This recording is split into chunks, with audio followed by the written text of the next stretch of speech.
Почитувани представници на медиумите, почитувани граѓани. Последното обраќање на Ѓорги Иванов во себе има една добра и една веќе позната вест за граѓаните. Добрата е дека Иванов си оди. Ова е последно обраќање на човекот кој недостоинствено и на штета на државата ја извршуваше функцијата председател. Ѓорги Иванов не успеа и нема да успее да го попречи напредокот на Република Македонија. Веќе познатата вест е тоа што и во ова обраќање ја потврди неговата улога на антизападен и антинароден елемент. Последен остаток од криминалниот режим на Никола Груевски. На дрзок и безобразен начин Иванов ги навреди и понижи и ги деградираше пратениците, а со тоа и сите граѓани. Иванов може да зборува само за неуспехот во неговите 2 мандати.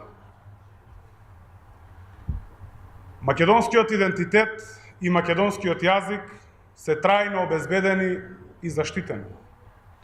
Македонија успеа, Иванов не. Иванов не верува во сопствената земја, во сопствениот народ, зборува за темнина, јазли, негирање на народи, пандорини кутии.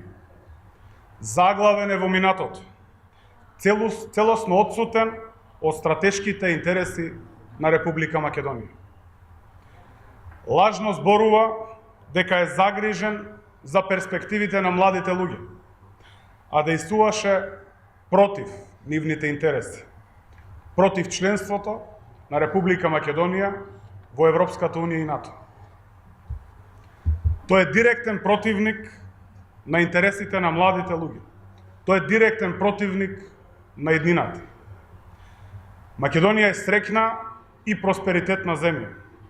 Особено заради тоа што има граѓани кои се поголеми и подостоинствени од функционерите како Ѓорги Иванов и што не дозволуваат да фати корен омразата која тој ја сее.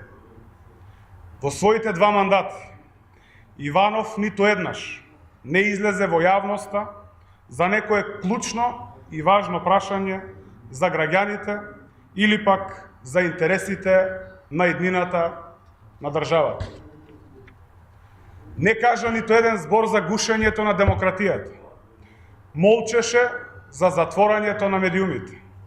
Молчеше за кршењето на човековите права, за криминалот на власта на Никола Груевски. 10 години Иванов дејствуваше како марионета во рацете на Никола Груевски и свесно одработуваше само за него и партиските интереси на режимската ВМРО-ДПМН. Со повикот за бојкот на референдумот, за најважното прашање за еднината на државата, со неговата работа против договорот од Преспа, Иванов отворено застана против интеграција на Македонија во Европската Унија и НАТО. Со непотпишувањето на законот за употреба на јазиците, Иванов ги погази уставните должности и застана против концептот едно општество за сите, кој граѓаните силно го поддржаа. На граѓаните и на Македонија не им треба уште еден нов антизападен Иванов, кој со Мицковски ќе застане против интеграција во НАТО и во Европската Унија.